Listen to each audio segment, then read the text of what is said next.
बिस्मिल्लाहिर्रहमानिर्रहीम, अस्सलाम वालेकुम नाज़रीन, आप देख रहे हैं रियासत अवाम। मेरा नाम राय साकिब है। आज के शो में जरा डिस्कस करते हैं कि पाकिस्तान तहरीक इंसाफ और हुकूमत को लेकर दूरियां एक बार फिर से बढ़ती हुई दिखाई देती हैं। आए दिन बयानात की हद तक तो आप और हम सुनते रहते हैं कि मुज़ाकरात ही वाहिद हल है। तहरीक इंसाफ भी कहती है कि जनाब मुज़ाकरात ही वाहिद हल है, मुज़ाकरात करेंगे तो आगे चलेंगे, but at the same time मुज़ाकरात से मामलात आगे चलते दिखाई नहीं देते। इवन आज महमूद अचकज़ई साहब, जिनको सरबराही अपोजिशन किया तहरीक इंसाफ की, या अपोजिशन लीडर नेशनल असेंबली में इमरान खान साहब ने इसलिए बनाया था कि कोई एहतजाज लीड करेंगे या कोई एजिटेशन की पॉलिटिक्स होगी, उन्होंने भी आज कहा कि आइए मिलकर बैठकर बात करते हैं। इस्लामाबाद में एक कॉन्फ्रेंस है, वो खिताब कर रहे थे। अब हुकूमत के एंड के ऊपर भी बहुत सारी रिजर्वेशन है। वो कहते हैं जी माजी में मल्टीपल टाइम्स इनको मुज़ाकरात की ऑफर कर चुके हैं और ये फिर भी अपनी हरकतों से बाज नहीं आते। गवर्नमेंट का स्टांस ये है कि जी इमरान खान साहब का ट्विटर हैंडल, इनकी बयानबाजी पाकिस्तान तहरीक इंसाफ की, ये नॉर्मलाइज नहीं कर रहे चीज़ों को। टेम्परेचर नॉर्मल इन हालातों वाक़यात में नहीं हो सकता। ये पॉलिटिकल टेम्परेचर एट वंस दिसंबर में, फिर जब सर्दी बढ़ रही है तो पॉलिटिकल टेम्परेचर भी एट राइज है। लेकिन एट द सेम टाइम जहाँ पर हम बिजनेस कम्युनिटी की बात करते हैं कि यार कारोबार मंदा है, फॉरेन इन्वेस्टर नहीं आ रहा, इंडस्ट्री जो है, एफ्टमा वाले भी रोज़ कोई ना कोई प्रेस कॉन्फ्रेंस कर देते हैं कि जनाब मिलें बंद हो रही हैं। वहीं पर कराची, जिसमें पिछले चंद साल अमन अमान के गुजरे, वहाँ से खबरें आना स्टार्ट हो जाती हैं कि जनाब भत्ताखोरी के लिए फिर से फ़ोन आना स्टार्ट हो गए। बाज़ाहिर ये लगता है कि ये खबर है, लेकिन ये खबर के पीछे बहुत बड़ा बैकग्राउंड है। कराची वो सिटी है जो पाकिस्तान का मेन रेवेन्यू जनरेट करता है, बहुत ज़्यादा टैक्सेस देते हैं कराची की बिजनेस कम्युनिटी, और अगर वही परफॉर्म नहीं कर पाएंगे तो पाकिस्तान का निज़ाम आगे कैसे चलेगा, कैसे जब पाकिस्तान का लोकल इन्वेस्टर, हमारा मकामी इन्वेस्टर या मकामी कारोबारी शख्सियात हैं, वो कंफर्टेबल नहीं है, उनको बेहतर मौके नहीं दिए जा रहे, उनको बेहतर हालात नहीं दिए जा रहे, साजगार हालात नहीं दिए जा रहे, तो हम फॉरेन इन्वेस्टर को कैसे लेके आएंगे। आज ही के शो में इस पर भी बात करेंगे। नाजरीन, इस सेगमेंट में हमें ज्वाइन किया मुस्लिम लीग नून के सीनियर रहनुमा जनाब कैसर अहमद शेख साहब ने। उन्हीं से जानते हैं कि एक तरफ तो मुज़ाकरात का मामला हम सुनते हैं कि हुकूमत सीरियसली अपोजिशन को ऑफर कर चुकी है कि मुज़ाकरात करते हैं, मामलात को आगे लेके चलते हैं, लेकिन मुज़ाकरात के साथ साथ इमरान खान साहब उनकी एहलिया की कल की सजाएं हो जाएं, फिर आज भी एहतजाज हो रहे हैं। लेकिन उससे पहले, सिंस कैसर अहमद शेख साहब का कारोबार कराची में, ज़्यादा कराची में होते हैं, कराची में भत्ताखोरी की फिर से शिकायत आ रही हैं और पिछले 1-2 दिनों से काफ़ी शोर मचा हुआ है। उस पर बात करना चाहूँगा उनसे। शेख साहब अस्सलाम वालेकुम सर। जी वालेकुम सलाम। शेख साहब, thank you very much for your time. Sir, पिछले 1-2 दिन से आप देख रहे होंगे टेलीविजन के ऊपर डिफरेंट डेवलपर्स आकर प्रेस कॉन्फ्रेंस कर रहे हैं कि उनको भत्ताखोरी की बहुत सारी धमकियां मिल रही हैं। हुकूमत सिंध, वफाकी गवर्नमेंट, इवन आर्मी चीफ से भी, फील्ड मार्शल साहब से भी डायरेक्टली जो डेवलपर्स हैं कराची के, उन्होंने मदद मांगी है। Sir, what exactly is happening in Karachi? बस देखिए, कराची जो है, आप तो को पता है बहुत अरसे से कराची में तो मसाइल थे ही, और काफ़ी बेहतर हुआ जो इकनॉमिक एक्टिविटी थोड़ी बढ़ी है और फिर कुछ स्टेबिलिटी आई है, लेकिन उसके बावजूद इतना बड़ा शहर है कि अनकंट्रोलेबल हो गया है ना। ये तो कोई 2-2.5 करोड़ लोगों का शहर दुनिया में बहुत चंद बड़े शहरों में है, और हमारी मैनेजमेंट जो है, हमें ज़्यादा से ज़्यादा एफिशिएंट होंगे तो तब हालात बेहतर होंगे। अभी भी ये शिकायत है और उस शिकायत को एड्रेस भी किया जा रहा है। मैं समझता हूँ कि जल्द इनके ऊपर बेहतर अमल किया जाएगा ताकि ये जो शिकायत है वो ख़त्म हो जाएं। शिकायत तो अपनी जगह पे दुरुस्त आप कह रहे हैं कि हो रही हैं कराची में, लेकिन क्योंकि लॉ एंड ऑर्डर सूरत हाल के लिए मुसलसल स्ट्रगल की ज़रूरत होती है, तो मैं महसूस करता हूँ कि ये अब सिंध गवर्नमेंट के है उनके नॉलेज में, और इसकी जल्द से जल्द बेहतरी आएगी। सर, व्हेन यू सेड कि 2-2.5 करोड़ की पॉपुलेशन है कराची की, तो फिर अगला सवाल मेरे जहन में ये आता है कि क्या कराची, हैदराबाद, इन तमाम एरियाज को मिलाकर एक नया सूबा नहीं बना देना चाहिए? Do you support that? मैं तो फुली सपोर्ट करता हूँ। मैं तो समझता हूँ कि देखिए, दुनिया में ये इतने बड़े बड़े सूबे हैं किधर। हमारे यहाँ जो सूबे हैं वो किसी भी दुनिया की मिसाल नहीं है। जब तक हम इंतज़ामी यूनिट को छोटा करेंगे और या लोकल गवर्नमेंट को में और उनकी पावर्स में इजाफा करेंगे, ये निज़ाम तो हमारा नहीं कामयाब हो सके ना। हमारे सामने रिजल्ट, हम रिजल्ट नहीं दे पा रहे बावजूद पूरी एफर्ट के। तो इसके लिए ये तब्दीलियाँ तो करनी पड़ेगी। अगर आप छोटे सूबे, कराची और हैदराबाद बिल्कुल एक सूबा होना चाहिए। मैं सपोर्ट करता हूँ कि ये डिफरेंट है, और अब इसी तरह बाकी मुल्क में भी मुख्तलिफ सूबे होने चाहिए। मैं इसकी सपोर्ट करता हूँ। सर, पंजाब से भी फिर 2-3 सूबे, south Punjab, central Punjab, north Punjab, फिर पंजाब से भी सूबे फर्दर बनने चाहिए? लाजमी बनना चाहिए। 12 करोड़ आबादी का तो दुनिया में मुल्क शायद 10 मुल्क नहीं है जो हमने सूबा बनाया हुआ है, और शायद कोई सूबा भी दुनिया का सबसे बड़ा सूबा भी 12 करोड़ नफूस पे नहीं है। और इस तरह देखें बहुत बेहतरी, और सूबों के पास पावर इतनी ज़्यादा हैं, जो NFC अवार्ड के बाद उनको जो फंड दिए जाते हैं वो तमाम सूबे का जो चीफ एग्जीक्यूटिव है उसके हाथ में होता है। उसकी मर्जी है वो जिस इलाके पे खर्च करे, जिस प्रोजेक्ट पे खर्च करे। तो इस तरह तो बराबरी यकसानियत नहीं हो पा रही ना। हम अपने इलाकों में देखते हैं कि उतनी डेवलपमेंट नहीं होती जो बड़े बड़े शहरों में डेवलपमेंट होती है। तो क्यों नहीं, हर एक का हक है, हर एक का वो फैसिलिटीज़ पे बराबर का हक है।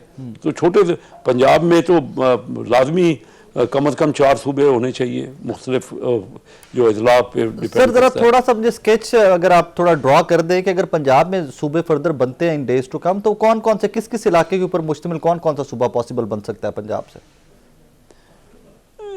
ये देखिए काफ़ी इस पे एक्सरसाइज और उसकी ज़रूरत ज़रूर है, लेकिन बज़ाहिर तो देखिए ना ऊपर एक नॉर्दर्न पंजाब है, एक ये सेंट्रल पंजाब का पोर्शन है, और नीचे है साउथ पंजाब है, फिर लाहौर और गुजरांवाला का एरिया। 4 अलग अलग तो एरिया हैं इस वक्त जिनको सूबा बनाया जा सकता है, ये कंसीडर किया जाए, उसके ऊपर देखा जा सकता है और डिटेल्स में। ये कोई सिर्फ फौरी तौर पे ये नहीं है, इसकी स्टडी करनी चाहिए। और ये ज़रूर है कि सूबे अगर छोटे होंगे तो उनके इंतज़ामी मामलात बेहतर होंगे और उन लोगों को डायरेक्टली मौका मिलेगा। इस वक्त तो यही है ना कि हर सूबे में जो एक जगह सबसे ज़्यादा होती है वहाँ पे हुकूमत होती है, जो कैपिटल उसका होता है, और उसी के ऊपर तवज्जो ज़्यादा होती है। तो इस तमाम इलाकों का यकसा और मसावी हक है ना कि उनकी यकसा डेवलपमेंट हो और उसका ख्याल किया जाए। सर 28वीं आईनी तरमीम में सूबों पे काम कर रहे हैं आप लोग? नहीं, अभी तक मेरे सामने कोई ऐसा काम नहीं है। तो आप टीवी मीडिया पे ही हम मुख्तलिफ सवाल सुनते हैं आपके।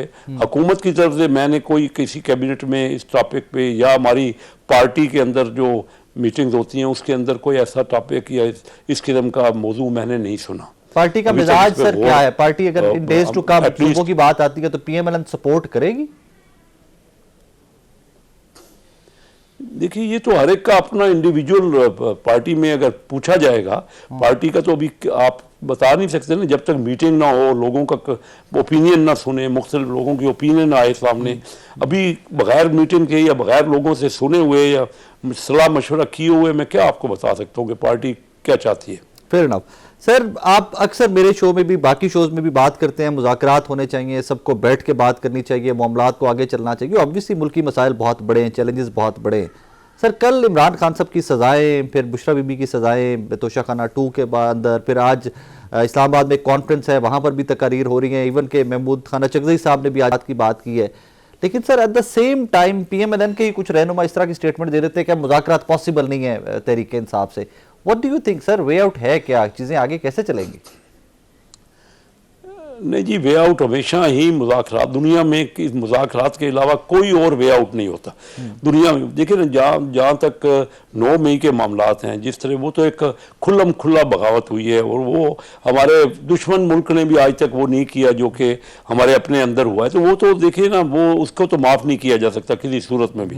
लेकिन जहाँ तक सियासी मामलात का तल्लक है, वो अगर हमारी जो डेवलपमेंट नहीं हुई और हमारे खुशहाल उस तरह ना होने का जिस तरह दूसरे मुल्कों ने किया है, वो सिर्फ यही है कि हम आपस में लड़ते झगड़ते हैं और टसल करते हैं। मैंने 1972 में मैं पहली बार चाइना गया, उनके पास एक कार नहीं थी और सिर्फ साइकिल थे, बाइसिकल थे, और आज दुनिया की सबसे ज्यादा गाड़ियां उनके पास हैं। उनके यहाँ जमहूरियत नहीं है, उनके यहाँ कोर्टों का, हम तो यही कहते हैं ना कि उनके यहाँ कौन से उस लेवल की जमहूरियत है जो कि अब वेस्ट मिनिस्टर में हमारे जो नाम्स हैं जमहूरियत के, वो तो मैंने देखता नहीं हूँ। उनके यहाँ एक सिस्टम है अपना, उनके यहाँ कोर्ट्स की वो सूरत हाल नहीं है जो हम सारा यही जोर देते हैं कोर्ट्स। उसके बावजूद 70 करोड़ लोगों को जो गरीब थे आज गरीब नहीं थे। असल मामला तो ये है ना कि लोगों की खुशहाली, अवाम की खुशहाली क्या है। हम लोगों से वादे करते हैं जब इलेक्शन में होते हैं कि आपको तालीम बेहतर होगी, आपको रोजगार मिलेगा, आपका स्टैंडर्ड ऑफ लिविंग बढ़ेगा, आपका तो ये क्या है। उसके बाद हम भूल जाते हैं, आपस में सिर्फ लड़ाई झगड़ा करते हैं। सर आज ही मैं देख रहा था कि स्टेबिलिटी के लिए, जहां पर पॉलिटिकल स्टेबिलिटी है, वहीं पर जिंदा रहने के लिए या तरक्की करने के लिए सबसे ज्यादा फाइनेंशियल स्टेबिलिटी या इकोनॉमिक स्टेबिलिटी जरूरी है। सर एफडीआई में डायरेक्ट इन्वेस्टमेंट के अंदर कमी और नुमाया कमी बैंक्स रिपोर्ट कर रहे हैं, हमारा स्टेट बैंक ने रिपोर्ट किया आज। आप कारोबार से डायरेक्टली मुंसलिक हैं और आप ही सबसे बेहतर हमें बता सकते हैं कि जब तक फॉरेन इन्वेस्टर का एतमाद हम नहीं लेके आते पाकिस्तान में, तो हमारे चले लोकली तो जो भी हालात हैं यहाँ के इन्वेस्टमेंट तो जो पहले जिस अबतर तरीन हालात में हैं, व्हाट नेक्स्ट सर, कैसे इस सारे मामले से निकलेंगे? ये देखिए ना, असल सवाल सबसे बेहतर यही है जिसके ऊपर हमें तवज्जो देने की ज़रूरत है। देखिए जब हम 4 साल पहले तकरीबन या 3.5 साल हो गए पीटीआई की हुकूमत गई 2022 में, तो उस वक्त पाकिस्तान तो डिफॉल्ट के ध्यान पे था ना। IMF निकल गई, हमसे नाराज़ हो गई क्योंकि उन्होंने नाराज़ कर लिया, जो कंडीशंस उनसे तय हुई थी वो उस पर अमल नहीं किया और नाराज़ कर लिया उसको। अब वो बड़ी मुश्किल, पाकिस्तान तो देखिए क्या हालत थी, हमारे पास रिजर्व नहीं थे, 6 अरब डॉलर के रिजर्व थे, जो आज स्टेट बैंक के पास 16 अरब डॉलर के रिजर्व हो गए। हमारी करेंसी जो है वो बड़ी तेज़ी से डिवैल्यू हो रही थी और तबाही के दहाने पर था ना। ये उसके बाद ये कोशिश की गई कोई स्टेबल किया जाए, करेंसी को स्टेबल हुई, उसके बाद हमारे रिजर्व बढ़े, हमारी जो रेटिंग कंपनी है उन्होंने पॉजिटिव, जो जितनी भी दुनिया की बड़ी रेटिंग कंपनी हैं उन्होंने पाकिस्तान की ग्रोथ को पॉजिटिव उनकी इकानमी को करार दिया, उन्होंने रेटिंग बेहतर की। उसके बाद हमारे आप देख रहे हैं कि स्टॉक एक्सचेंज बेहतरीन मार्केट हो गई एशिया के। लेकिन आपकी बात सही है कि अभी तक आम लोगों में वो बेहतरी नहीं पहुंची जो कि पहुंचनी चाहिए, और अभी उसमें ना ही डायरेक्ट फॉरेन इन्वेस्टमेंट आ रही है, क्योंकि हमने पॉलिसी जब जिस मुल्क में ये हो कि कोई नई हुकूमत आके उसको बदल देना हो, हम चार्टर ऑफ इकानमी पे पिछले 8-10 साल से मुतवातर जोर दे रहे हैं। और मैंने तो अपने हर प्रोग्राम में यही कहा है कि आप बैठ जाएं, सब मिल के एक लॉन्ग टर्म पॉलिसी बना लेना। अगर एक पार्टी आज भी, अगर देखिए पाकिस्तान में जो स्टेट ओन एंटरप्राइजेज हैं उन पे 5,000 से 6,000 अरब रुपया इन्वेस्ट हुआ है पाकिस्तान हुकूमत का, और वो हर साल 850 अरब रुपए का नुकसान डिक्लेयर करते हैं। अब वो नहीं अगर चल पा रहे, हमारे ब्यूरोक्रेट या हमारे वो प्रोफेशनल्स नहीं अगर चल पा रहे, मैं तो एक बिजनेसमैन हूँ, प्राइवेट सेक्टर से हूँ, और मैं देखता हूँ कि मेहनती जब तक प्राइवेट, दुनिया में यही ट्रेंड है, ज़्यादातर बाद बहुत एक्सेप्शनल इदारों के अलावा बाकी तो सब प्राइवेट सेक्टर में आता है। तो हम ये नुकसान बहुत तबातर करते रहेंगे तो क्या होगा उसका, और नाम क्या एक पार्टी आज भी हमारे साथ ही है, मतलब पाकिस्तान पीपल पार्टी, वो तो प्राइवेटाइजेशन के फेवर में नहीं है। तो आप किस तरह करोगे जब तक या तो किसी एक पार्टी को पूरा कंसेंसस मिले, उसको मैंडेट मिले और वो असेंबलियों में अपनी बात को पूरा मनवा सके, या अगर सेपरेट मैंडेट है जो अवाम ने दिया है तो वो तो सबको साथ लेके चलना पड़ेगा ना। तो सबको साथ लेने चलने के लिए लॉन्ग टर्म हमें चार्टर ऑफ इकॉनमी करना पड़ेगा, सब पार्टियां मिलकर फैसला करें। हमारी तबाही का या हमारे ज्यादा तरक्की ना करने का सिर्फ मेन रीजन ये है कि हम आपस में टसल करते हैं। सर मैं दो चीजें आपके सामने रखूंगा, सिर्फ दो मिसालें सर, एक स्टील मिल, एक Pakistan international airlines PIA। Sir दोनों में कहा यह जाता है कि जब भी हम लोग भी बैठते हैं आपस में कुछ साफी सर कपा रहे होते हैं तो हमें भी यही बताया जाता है कि जहां 10 लोगों की जरूरत थी वहां 50 बंदे भर्ती किए गए, जहां 50 की जरूरत थी वहां 1000 बंदा भर्ती किया गया इन महकमों के अंदर। सर आज हम कहते हैं प्राइवेटाइजेशन कर दीजिए, ठीक है बिल्कुल करना चाहिए, हमें जान छुड़वानी चाहिए कि जो इतना मुल्की खजाने का, आपका, मेरे टैक्स पेज का सबका नुकसान कर रहे हैं जो इदारे, प्राइवेट कर देने चाहिए। सर जिम्मेदार कौन है इन इस तबाही के, जिम्मेदारान का तयन कौन करेगा साथ? हम सब खुद हैं यार, मैं भी जिम्मेदार हूँ, आप भी जिम्मेदार हैं, हम सब जिम्मेदार हैं। ना मैं कभी हुकूमत का हिस्सा नहीं रहा, ना मैं कभी हुकूमत का हिस्सा रहा, और ना मैंने कोई बंदा इस तरह जाली भर्ती किया। हुकूमत का हिस्सा होना जरूरी नहीं है, हुकूमत का, मेरी बात सुने, यही तो गलत इंप्रेशन है। हुकूमत तो बहुत छोटी हो गई है, हुकूमत के बाद तो बहुत कम है करने को, ज्यादातर काम तो प्राइवेट सेक्टर ने करना है, आम आदमी ने हर जगह अपने प्रोफेशन में करना है। हम कहाँ सिंसियर रहे, किस जगह हमारे यहाँ करप्शन किस इदारे में नहीं है। शेख साहब आप बजाज में मारे हैं, लेकिन यहाँ पर भर्ती तो लोगों को हमने नहीं ना किया, वो तो हुकूमतें ही आके करती रही ना कि PI में बंदे घुसा दो, स्टील मिल में बंदे घुसा दो। मैं करती हूँ, तो मैं उन हुकूमतों को किधर, मैं भी तो उन्हीं को कह रहा हूँ जो हम लोगों की हुकूमतें थी ना, इलेक्ट तो पब्लिक ही करती थी ना उन पार्टियों को, राज भी कर रही है उन पार्टियों को। देखिए ये अब सवाल ये है कि इलेक्ट कर भी रहे लोग नहीं, ये भी एक सवाल है वैसे। अब ये सवाल है, ये डिबेटेबल क्वेश्चन बन गया पाकिस्तान के अंदर भी कि इलेक्ट कौन होता है कौन नहीं होता। नहीं, ये डिबेटेबल इसलिए नहीं है कि कम से कम 3 पार्टियों पे तो ये लोगों का 100% मुतफिका है कि 3 पार्टियां सबसे ज्यादा पॉपुलर है, चौथी पार्टी का भी सवाल नहीं है। तो ये हो गया, इन तीनों पार्टियों को पिछले 16-17 साल में 4-4, 5-5 साल मिले हैं, किस पार्टी को नहीं मिले? इनके अलावा फर्ज करो बिल्कुल जो आप चाहे उस तरह इलेक्शन हो जाए तो इन तीन पार्टियों के अलावा लोग ही इन्हीं के साथ हैं।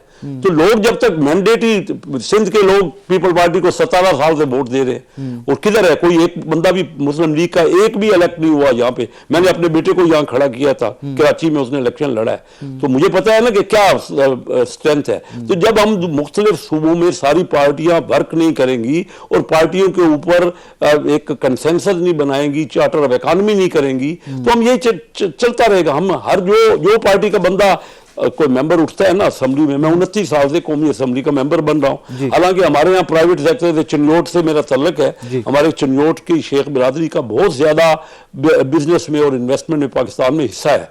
बड़ी बड़ी इंडस्ट्री टेक्सटाइल सेक्टर में 50-60% हमारे लोग। तो मैं जी मंचा साहब मेरी फैमिली के बड़े करीबी हैं, फैमिली फ्रेंड है, मेरे अपने दोस्त हैं, बचपन से मेरा उनका तल्लक है। वो इसी और भी लोग हैं, सफायर ग्रुप भी आप देख लें, ये सारे जो हमारे फर्टिलाइजर के मेन, वो मैं कहना आपसे ये चाह रहा हूं कि हम सब जब तक मिलके, हमारा ही अपना फॉल्ट है ना, हमने क्या किया है, सब ने बिजनेसमैन ने ये 3 अरब डॉलर जो है पीटीआई की हुकूमत ने, ये मैं बार बार कहता रहा हूं, जब मैं स्टैंडिंग कमेटी फाइनेंस का चेयरमैन था तो ये कहता रहा कि 3 अरब डॉलर जीरो रेट पे, आज भी कह रहा हूं, जीरो रेट पे 10 साल का उधार दे दिया गया जब 110 रुपए डॉलर था।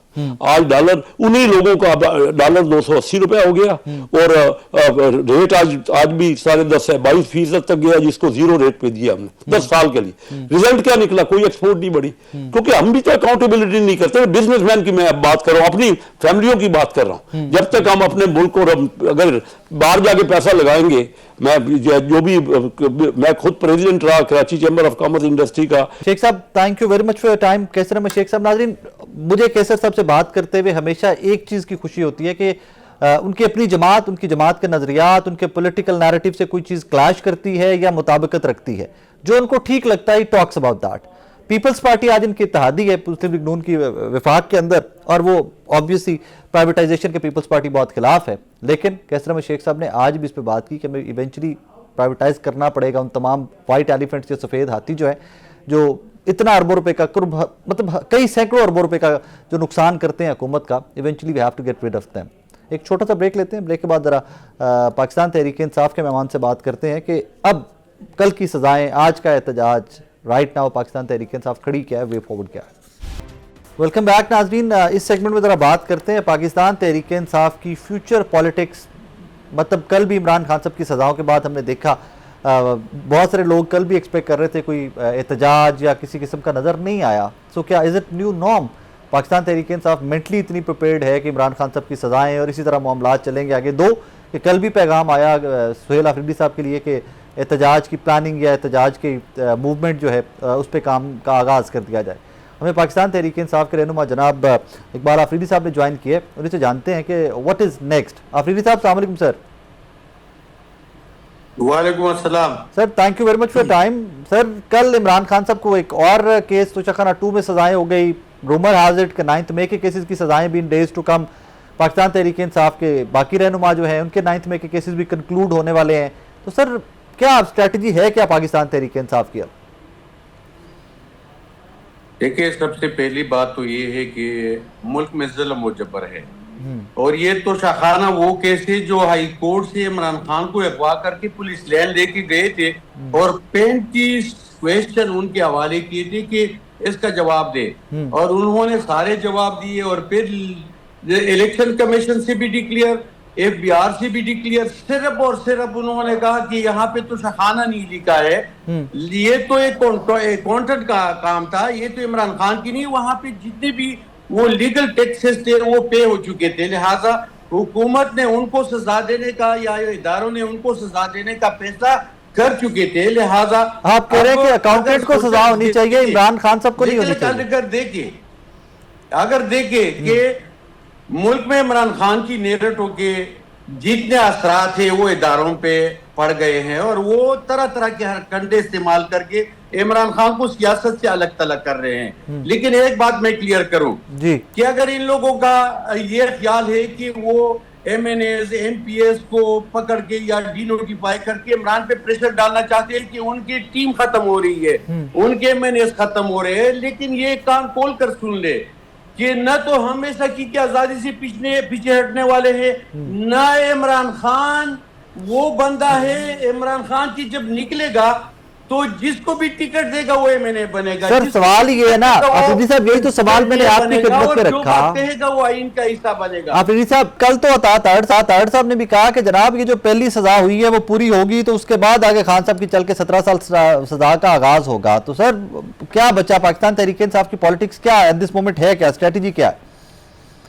देखिए हमारा तो जो भी स्ट्रेटेजी है वो सामने आ जाएगा एक चंद दिनों में, लेकिन जो मौजूदा हुकूमत डरी हुई है कि न मुलाकात करने दिया जा रहा है, तोशाखाना फैसला आ गया, फिर दूसरा आ गया, फिर तीसरा आ जाएगा। ये खौफ की जो इदारों और हुकूमत के बीच है, मुझे तो नहीं लग रहा है कि ये आगे से चलेगी, क्योंकि ये इतने डरे और खौफ ज्यादा है इमरान खान से कि हम थोड़ा सा भी तहरीक चलाए तो मेरे ख्याल में ये झेल नहीं सकेंगे। सवाल यहाँ पर ये पैदा होता है कि इमरान खान साहब की बहनें धरना देती हैं जेल के बाहर, तो वहां पर 400-500 या चले मैं पाकिस्तान तहरीक इंसाफ का जो नंबर कोट कर दे तो 1000 के करीब कारकुन आके बैठता है कि जब मुलाकात नहीं हो रही, जब उनकी सेहत के बारे में किसी को कुछ पता नहीं। सर जब फैमिली इमरान खान साहब के साथ 500-700 बंदा पूरे पाकिस्तान से आके इकट्ठा होता है तो इस्लामाबाद की तरफ मार्च के लिए 26 नवंबर वाले वाकये के बाद आप लोगों के लिए बंदे इकट्ठे करना बहुत बड़ा चैलेंज नहीं है? देखिए जो मंगल वाले दिन जो कॉल आती है वहाँ पे प्रोटेस्ट के लिए वो वॉलंटियर लोग जो फारिग लोग होते हैं वहाँ पे तो हमने मजबूर नहीं लगाना है। वहाँ पे तो टोटली कैपेसिटी 1800 लोगों की है, लिहाजा वहाँ पे न तो पार्टी का खुलेआम वहाँ पे ऐलान हुआ है कि आप लोगों ने यहाँ पे धरना देना है और तमाम डिस्ट्रिक्ट तंजीमें और तमाम बीसी तंजीमें यहाँ पे पहुँच गए। इस तरह कोई ऐलान नहीं हुआ है। जब हम ऐलान करेंगे इस बात जो पछताइयत और ये बजट के बाद जो महंगाई आ गई है जो निकल रही है वहाँ पे सीधा इंशाल्लाह वहाँ पे पहुंचेंगे जहाँ पे हम धरने का ऐलान करेंगे। सर कोई तारीख शारीख कोई आप लोगों ने डिसाइड कर लिया, प्लान बना लिया है? बस अभी मशावरत जारी है और ये देखिए ये जुल्म है, जबर है। एक ही बंदे के पीछे पूरा स्टेट, पूरे इदारे, पार्टी, हुकूमत और पूरी दुनिया की एस्टेब्लिशमेंट एक बंदे के पीछे लगे हुए हैं। मैं तो समझता हूँ कि इस वक्त जरूरत इस बात की कि जो बुनियादी इंसानी हुकूक की तंजीमें हैं इसको सामने आना चाहिए कि जुल्म के ऊपर को रोके। सर आप कह रहे हैं कि पूरी दुनिया की एस्टैब्लिशमेंट भी एक ही बंदे के पीछे लगी है, लेकिन इमरान खान साहब के साहबजादे तो अमेरिका जाते हैं, अमेरिका के जो ओहदेदारान हैं उनसे भी बात करते हैं, मुलाकातें करते हैं इमरान खान साहब की रिहाई के लिए। देखो वो तो बच्चे हैं, नहीं वो तो पार्टी का हिस्सा नहीं है। फैमिली जो भी तहरीक चलाती है उसको दर्द भी होता है और उनको उनका हक बनता है कि कहीं पे भी वो अपने वालिद साहब या अपने भाई की से बात करे, वहाँ पे उसकी रिलीज मांगे या उनके वो जो जुल्म जाती उस पर हो रही है वो दुनिया को बता सके। लेकिन एक बात क्लियर मैं बता दूं कि इमरान खान इससे बिल्कुल अपने नेरेटिव के पीछे नहीं रहेगा कि उनकी नोटिफाई हो रहे हैं या गिरफ्तार हो रहे हैं। इमरान खान ने जिसको भी टिकट दिया वो MNA बनेगा और हम अल्लाह से हमने वादा किया है कि हम सची की तहरीक से न डिनोटिफाई पे न FIR पे और न गिरफ्तारी पे नहीं हटेंगे। लिहाजा जब खान निकलेगा उसकी मुंह से जो लफ्ज निकलेगा वो आइन होगा और जो भी वो जिसको भी नहीं सर आइन तो वो होगा जो मुत्तफिका होगा, जिसके ऊपर ईवान जो है वो सारा मुत्तफिक होगा। ईवान जो मुत्तफिका आइन का हुआ ये बिगाड़ चुके हैं ना जी। तो सर जो वो कर रहे हैं उसका कंपैरिजन ये मत कीजिए ना कि कोई जो एक शख्स के मुंह से अल्फाज निकलेंगे वो आईने पाकिस्तान होगा, वो तो नहीं होगा। एक ही बंदा है 13 पार्टियां एक जगह पे इकट्ठी में वो आइन का हुलिया बिगाड़ रहे हैं। ठीक है, आप ये बिल्कुल कह सकते हैं कि आइन का हुलिया बिगाड़ा या आइन का जो तरमीम हो रही है वो तरीकाकार के ऊपर हम बात बिल्कुल कर सकते हैं, लेकिन सर आइन तो वही है ना जो मुत्तफिका होगा, जो आप में हम सब लोग पाकिस्तानी बैठकर बनाएंगे वो आइन। चलो हम ये कह सकते हैं कि जो इमरान की मुंह से निकलेगा वो पाकिस्तानी की आवाज बनेगा। ये पॉलिटिकल स्टेटमेंट है, आप ये बिल्कुल कह सकते हैं, आप बिल्कुल ये जरूर आप कह सकते हैं। सर एक और यहाँ पर सवाल ये पैदा होता है कि सुहेल अफरीदी साहब को फिर से लीड करने का या फ्रंट फुट पे खेलने का इमरान खान साहब ने कह दिया, फाइनल पैगाम भी बैरिस्टर सलमान सफदर ले आए कि जी आप एहतजाज की पब्लिक मूवमेंट की तैयारी करें, स्टार्ट कर दें। तो is it the final call कि ये पाकिस्तान तहरीक इंसाफ की बिल्कुल फाइनल कॉल है कि अब इसके ऊपर डू और डाई वाली सिचुएशन? सकते थे। एक बार हमने फैसला कर लिया, 2 साल से हमारी एनर्जी भी जाया हो गई, फाइनेंशियली भी हम वीक हो गए, हमारे केस को भी डिनोटिफाई कर लिया। मजीद हम ना तो डिवाइड के लिए तैयार है, न हम मजीद जो हमारी एनर्जी फजूल जाया नहीं करेंगे। एक बार हम जाएंगे और हम फिर वापस नहीं आएंगे। हमारा अल्लाह से वादा है कि जिस तरह तारिक बिन जियाद ने अपनी किस्तें चलाई थी, इस तरह हम निकलेंगे। दूसरा हिसाब किताब अपने बच्चों के हवाले करके हम निकलेंगे कि फिर या आएंगे तो आज़ादी लेके आएंगे या शहादत। बस ये हमारा मिशन होगा। आफरीदी साहब, thank you very much for time, बहुत शुक्रिया आपके वक्त का। नाज़रीन, जनाब इकबाल आफरीदी साहब पाकिस्तान साहब के रहनुमा, उनकी गुफ्तगू आपने सुनी कि इस दफ़ा जब निकलेंगे वेरी सॉरी मुझे ये कोट करना पड़ता है, माजी में भी जब निकले थे पाकिस्तान तहरीक इंसाफ एहतजाज के लिए इस्लामाबाद की तरफ जब मार्च किया ना, तो तब भी यही था कि अब निकलेंगे तो हम सर पे कफन बांध कर निकलेंगे और वापसी इमरान खान साहब की रिहाई तक नहीं होगी। फिर 26 नवंबर हुआ, फिर वापसी भी हुई और उसके बाद कोई एहतजाज भी 26 नवंबर से आज के दिन तक कोई एहतजाज भी नहीं हो सका। 1 साल से ज़्यादा का वक्त गुजर चुका हुआ है। बहरहाल, पुरअमन एहतजाज हर सियासी जमात का हक है और वो हक हासिल भी होना चाहिए और उसके लिए गवर्नमेंट को फैसिलिटेट भी करना चाहिए कि कोई भी सियासी जमात, कोई भी तहरीक, कोई भी ग्रुप, कोई भी गिरोह लोगों का, पाकिस्तानी हो सिर्फ, और वो अगर एहतजाज करना चाहते हैं तो उनको वो हक हासिल है। आईने पाकिस्तान में वो हक उनको हासिल है। आगे बढ़ते हैं और अगले जो छोटा सा ब्रेक लेते हैं। ब्रेक के बाद जब वापस आएंगे तो कराची की सूरत हाल पे थोड़ी सी बात करते हैं। आज की भत्ताखोरी तो फिर से सर उठा रही है और वहाँ पर अब तो यहाँ तक के कुछ शहादतें भी रिपोर्ट हुई हैं कराची से कि भत्ताखोरी के मामले में भत्ता नहीं दिया गया, तो कुछ लोगों के ऊपर अटैक भी हुए। उसके ऊपर बात करते हैं। एक छोटा सा ब्रेक, मेरे साथ रहिए। Welcome back. नाजरीन, अगर आप थोड़ा सा 2, 4 साल, 5 साल पीछे जाइए तो कराची से भत्ताखोरी की बहुत ज़्यादा कंप्लेंट्स आया करती थी। हमारे तकरीबन रोज़ न्यूज़ बुलेटिन हमारे पाकिस्तान के न्यूज़ चैनल्स के उसका एक स्पेसिफिक हिस्सा होता था जी, फ़लाँ से भत्ताखोरी, फ़लाँ भत्ताखोरी। बट फिर टाइम चेंज हुआ, काफ़ी सारी चीज़ें सेटल हो गई, कराची में अमन अमान हमने देखा। बट पिछले 2-3 रोज़ से एट वंस जो कराची के बिल्डर्स हैं उनकी जानिब से फिर से कंप्लेंट्स आना स्टार्ट होगी कि भत्ताखोरी एक दफ़ा फिर से कराची में आगाज़ हो गया है और इस दफ़ा तो कोई ऑनलाइन एप्लीकेशंस का भी आगाज़ किया, उसका भी इस्तेमाल किया जा रहा है। कोई इंटरनेशनल सिम्स जो हैं, कोई ईरान के सिम्स या यूएई की सिम्स, वो भी इस्तेमाल भत्ताखोरों की जानिब से की जा रही हैं। व्हाट एग्जैक्टली हैपेंड और व्हाट वेंट रॉन्ग कि एक बार फिर से भत्ताखोरी स्टार्ट होगी, ज़रा इस पे इस सेगमेंट में बात करते हैं। हमें ज्वाइन किया जनाब मोहसिन शेखानी साहब ने। Sir, thank you very much for time. Sir, माजी के चंद साल तो भत्ताखोरी से कराची की और पाकिस्तान की जान छूटी रही। एट वंस सर क्या हुआ, व्हाट वेंट रॉन्ग? देखिए, ये 5-6 महीने से चीजें चलनी शुरू हो गई दोबारा कराची में। और पहले तो नॉर्मल चल रहा था, नंबर वगैरह दे रहे थे। ज्यादातर ये ईरान से ऑपरेट हो रहा है और उनकी लोकेशंस, उनके नंबर्स, हमने सारी चीजें दी हैं और जो उनकी डिमांड्स आती थी। अब लास्ट ये हुआ कि फायरिंग करना शुरू कर दिया। एक साइड पे आए 1-1.5-2 महीने पहले बंदा फायर की, एक को जख्मी कर दिया, एक को मार डाला। फिर अभी 4 दिन पहले दोबारा यही हुआ कि यार एक साइड पे आए, उन्होंने वो जो जिनको पर्ची थी उनको गोली मारी, फिर ऊपर जो स्टाफ था उनको नीचे से फायरिंग करते हुए गए और एक बंदा भी शहीद हो गया उसमें जो साइड पे हमारे सुपरवाइजर था। तो ये सारी चीजें बढ़ती जा रही ही है। मतलब हमने इसके लिए सबको लेटर लिखा, सारी अथॉरिटीज को लिखा, जितनी लॉ फोर्स एजेंसीज है जितनी भी, हमने सबको डिटेल बताते रहे। और हमारा ये काम है कि हमारे मेंबर्स को जब इश्यूज होते हैं, ऐसे में 60-50 लोग तो ऐसे हैं जो हमें बताते भी नहीं है, पैसे भी दे देते हैं अपनी जानों की हिफाजत के डर से, अपने बच्चों के खौफ से। और तो ये चलता रहता है। लेकिन 5-8-10 लोग ऐसे हैं जिन्होंने स्टैंड लिया। आज हमारे पास वो खड़े हुए हमारे साथ और हमने अल्टीमेटली जब कोई रिजल्ट आ नहीं रहा था इदारों से, तो हमने ये प्रेस कॉन्फ्रेंस करनी पड़ी मजबूरन। और आज उसके बाद सारा रिस्पांस भी शुरू हुआ है, सारी चीजें भी शुरू हुई है। और सिर्फ ये नहीं बिल्डर से ले रहे हो, ये छोटी दुकानों से, कपड़ा मार्केट में, ये अपने जमा क्लास में, ये दोबारा मतलब आप ये समझे कि ये बिल्कुल ऐसे ही शुरू हुआ जैसे पहले था। और उसी अंदाज से लोगों को मार डालना, लोगों को प्रेशर करना, लोगों को बोलना कि तुम्हारे बच्चे कहाँ पढ़ते हैं। तो ये इकोनॉमी तबाह करनी, कराची शहर को तबाह कर रहे हैं ये लोग। पूरा आप समझे, इंडस्ट्री हमारी नहीं है, पूरा शहर है। मतलब जब आप खौफ के आलम में कौन काम करेगा? लोग इस्लामाबाद शिफ्ट होंगे, जो लाहौर शिफ्ट होंगे, लोग फैसलाबाद होंगे, लोग बाहर चले जाएंगे। तो आप तो शहर को मतलब एक प्लान तरीके से तबाह कर रहे हैं। इकोनॉमी पूरी खत्म होगी। जो शहर 70% टैक्स देता था, आज 54%, 55% टैक्स पे आ गया। इसका मतलब लोग यहाँ से मूव हो रहे हैं। यहाँ से can you come give me होते सम जा रहे हैं। नेम्स प्लीज के जो बड़े ग्रुप्स हैं, बिजनेस ग्रुप्स जिनसे भत्ता मांगा है कि कराची में, can you please give me some names? ये हमारे जो गार्डन में ज्यादातर हुआ है, अली हमारे बिल्डर है, उनसे मांगा गया। जी 2-3 हमारे कंट्री वाले हैं, उनसे मांगा गया।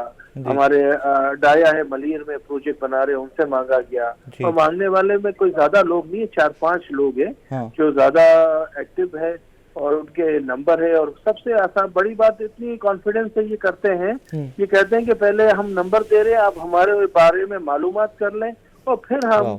आपको दोबारा फोन करेंगे कि आपको कोई बचा सकता है, नहीं बचा सकता तो आपको हम प्रोटेक्शन देंगे। प्रोटेक्शन मनी ले रहे हैं, वाह। हमें प्रोटेक्शन दे रहे हैं ये बेचारे लोग वाह। ईरान से बैठ और के। Sir what is the number ये दे हाल है आस्किंग फॉर? हमारे ये कोई मुल्क का। 50 लाख करोड़ या इससे बहुत बड़ा नंबर मांगा जा रहा है? What kind of amount are they asking for? ये 50 लाख से लेके 5 करोड़ रुपए तक लिया जा रहा है। दुकानदारों से किसी से 5 लाख से 10 लाख लिया जा रहा है। हाँ। और हमने नाम दिए हैं इसमें, जो नाम आ रहे हैं उनके नंबर दिए। वसीउल्लाह लाखो है, अहमद अली मक्सी है, समद गाठियावाड़ी है, जमील झींगा है। तो ये सारे नाम के साथ उनके फोन नंबर दिए हैं। किसी का यूके का नंबर है, ईरान के नंबर ज्यादा है, उनके लोकेशंस दिए हैं। तो ये सब चीजें जमा करके हम गवर्नमेंट को भी दे रहे हैं, गवर्नमेंट भी साथ। उसके बाद सीएम साहब ने मीटिंग भी की है, बाकी इदारों ने भी की है। और ये प्रेस कॉन्फ्रेंस के बाद इसको सीरियसली लिया भी जा रहा है। और हकीकत लोग भी और भी सामने आ रहे हैं। मौसम यहाँ पर एक सवाल जो लाहौर में बैठे हुए मेरे जहन में सबसे पहला आया कि जो नाम आप जो भत्ताखोरों के या जो डिमांड कर रहे हैं, जो नाम आप बता रहे हैं, ये कोई पुराने गैंगस्टर्स हैं? क्योंकि क्या है, व्हाट आर दे, मतलब इनके प्रोफाइलिंग ये पुराने लोग सारे लियारी से ज्यादा ऑपरेट होता था पहले। और ये वही लोग हैं जो काफी अरसे के बाद दोबारा मंजर आम पे अभी आए। और ये they are not in Pakistan? They are not in Pakistan यार। दैट्स इवन अलार्मिंग कि पाकिस्तान में बैठे भी नहीं है और फिर भी नेटवर्क अभी तक पाकिस्तान के अंदर इंटैक्ट है उन लोगों के।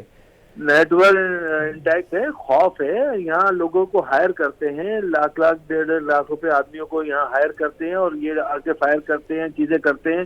फिर वो आपसे वहाँ बात करते हैं, पूरी रिकॉर्डिंग है उनकी बात करने की, उनके डिटेल्स है, हर चीज है। हमारे पास नहीं, अभी पुलिस के पास भी सारी चीजें हैं।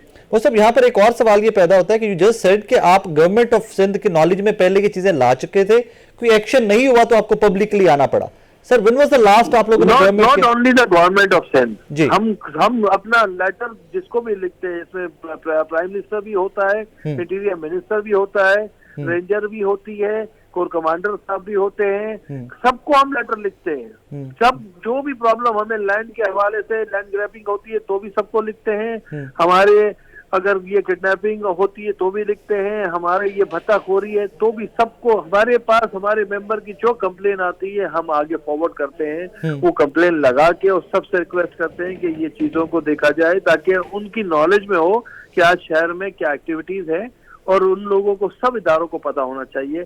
और हमने फेडरल से इसकी रेड वारंट के इशू 1 साल से चल रहे थे, वो भी अभी तक कंप्लीट नहीं हुए। अभी जाके पता चला कि उन्होंने इंटरनेशनली भेज दिए हैं, लेकिन साल लग रहा है। इसको तो 1 दिन में होना चाहिए। अगर हमारे इदारे चाहेंगे तो मैं समझता हूँ कि कोई बड़ा काम नहीं है, ये सेकंडों का काम है। और अगर जिस दिन ये लोग सीरियसनेस हो जाए, जैसा कि ये हम शहरियों के लिए, बिजनेस कम्युनिटी के लिए भी बहुत इम्पोर्टेंट है कि इसको सीरियसनेस लेंगे तो इंशाअल्लाह ताला मैं समझता हूँ 1 हफ्ते में 2 हफ्ते में सब चीजें ये सेट कर। सर एक और सवाल, हमारी कैपेसिटी है, हम समझते हैं कि हमारी जो फोर्सेस है उनकी इतनी कैपेसिटी है। We do understand, we know that and we do understand that। माजी में भी तो फोर्सेस ने कराची को एक दफा फिर से अमन अमान दिया था। सर यहाँ पर एक सवाल और पैदा होता है कि फील्ड मार्शल साहब की रिसेंटली मुलाकातें बिजनेस कम्युनिटी से हुई, कराची में भी हुई, लाहौर में भी हुई। जो कराची वाली मुलाकात थी उसमें आप लोगों ने इस इशू को टेकअप किया था उनके साथ? सर कराची में जब मुलाकात हुई थी, जब उस वक्त ये इशू नहीं था, लैंड ग्रैबिंग का इशू ज्यादा था। हमने लैंड ग्रैबिंग के इशू पे उनको पूरी डिटेल दी थी और उन्होंने कहा था, डीजी रेंजर साहब साथ थे, उन्होंने उसी वक्त कहा था कि डू इट, इसको फौरन क्लोज करें और इन चीजों को। लेकिन उसके बाद भी फिर पॉलिटिकल गवर्नमेंट के साथ हमारा मीटिंग्स हुई और उनको भी हमने बताया कि इसमें पॉलिटिकल इन्वॉल्वमेंट है और इसके बगैर नहीं होता। डीसी आप लोग लगाते हैं, आपके एजेंसीज खुद आके जमीनों के कब्जे लेते हैं और लोगों को अपनी जमीनों से बेदखल करते हैं, तो उसमें काफी चीजें भी, कुछ नाराजगियां भी हुई पॉलिटिकली। बिलावल साहब ने कहा हम शिकायत करते हैं, हमने कहा हम शिकायत नहीं करते, हम तो चाहते हैं कि ये काम ऐसा ना हो कहीं भी। हमारी चाहत होती है कि यार लोग पीसफुल तरीके से काम कर सके। यहाँ वैसे ही कम इश्यूज हैं टैक्सों के, कम इश्यूज हैं FBR के, कम इशू हैं इदारों के, रिश्वतों के, कम इश्यूज हैं कि आप एक नया जान का इशू भी दे रहे हैं। वो सब thank you very much for time, बहुत शुक्रिया आपके वक्त का। लेट्स होप एंड प्रे कि आपके ये तमाम इश्यूज इंशाल्लाह डेज फील्ड मार्शल तक भी पहुंचे, हमारे रेलेवेंट एजेंसीज तक भी पहुंचे और ऑब्वियसली गवर्नमेंट ऑफ सिंध तक भी पहुंचे और इनको रिजॉल्व करने की तरफ भी चीजें लेके जाएंगे। नाज़रीन, मुझे याद है कुछ साल पहले लाहौर का एक गुलबर्ग का एक इलाका है, उसमें एक कम्युनिटी में मकानों की जो घरों की कीमतें हैं वो डबल ट्रिपल हो गई एट वंस। मतलब मिसाल देता हूं कि जो 10 रुपए का घर या जो भी प्रॉपर्टी थी, मिसाल दे रहा हूं, that's why I am quoting the number 10 rupees, वो 10 रुपए की जो उसकी कीमत होती थी वो 30 रुपए 40 रुपए पे हो गया। तो वहां पर ये बड़ी तशवीश पाई जाने लगी कि एट वंस क्या हुआ है कि यार जो कब 10 रुपए का घर था वो 40-40 30-30 रुपए में बिक रहा है। तो तब हमें पता चला कि जनाब कराची से कोई बिजनेस कम्युनिटी के लोग, वहां पर अमन अमान की सूरत हाल ठीक नहीं है, तो एट वंस बहुत सारी फैमिलीज के बहुत सारे लोग कराची से लाहौर मूव किए हैं और स्पेशली इस सोसाइटी या इस विसिनिटी के अंदर, क्योंकि सिक्योर गेटेड कम्युनिटी थी वो गुलबर्ग की, मैं नाम नहीं ले रहा, तो उसके अंदर वो लोग मूव किए हैं, तो उनकी वजह से आते हुए घरों की कीमतें जो है बहुत ज्यादा बढ़ गई। One of the main reason that time was कि कराची के हालात वाकयात ठीक नहीं थे, अमन अमान नहीं था। दो वी नो दैट के फाइनेंशियल हब है, हमारी इकोनॉमिक हब है कराची, जितना रेवेन्यू जनरेट करती है और कितने टैक्सेस देते हैं कराची के बिजनेस कम्युनिटी पाकिस्तान को, बट कुछ साल सुकून के गुजरते हैं, माइनर इश्यूज, फिर से वही गैंग्स, वही लोग रीऑर्गेनाइज होकर पाकिस्तान से बाहर बैठकर एक बार फिर से जो पाकिस्तान के अंदर बिजनेस कर रहे हैं लोग, उनकी दे आर वल्नरेबल, वो एट रिस्क हैं, फिर से उनकी जानें महफूज नहीं है। और यही वजह है कि ये बिल्डर्स जो हैं इनको स्टेप अप करना पड़ा, टेलीविजन के ऊपर आके टॉक शोज में बात करनी पड़ी, प्रेस कॉन्फ्रेंस करनी पड़ी। और फिर भी मोहसिन साहब ने हमारे शो में बताया कि जनाब it's not only developers, it's not कि एक सेगमेंट है इकोनॉमी का या एक कम्युनिटी है, बिजनेस कम्युनिटी है, उसमें से सिर्फ एक इंडस्ट्री को पकड़ा गया। No, everybody is vulnerable now. Karachi के जो दुकानदार तक हैं वो भी भत्ता दे रहे हैं। हमें तो ये बताया जाता रहा कि जनाब मामलात कंट्रोल कर लिए गए। हमारी दुआ भी यही है, ख्वाहिश भी यही है कि पाकिस्तान तरक्की करेगा तो आपकी और मेरे लिए तरक्की करेगा, आप और मैं तरक्की करेंगे और आप और मैं पुरसुकून होंगे तो पुरसुकून तरीके से अपनी जॉब कर सकेंगे। मैं जो काम करता हूँ मैं ये कर सकूंगा, अगर आप बिजनेस करते हैं तो आप वो कर सकेंगे।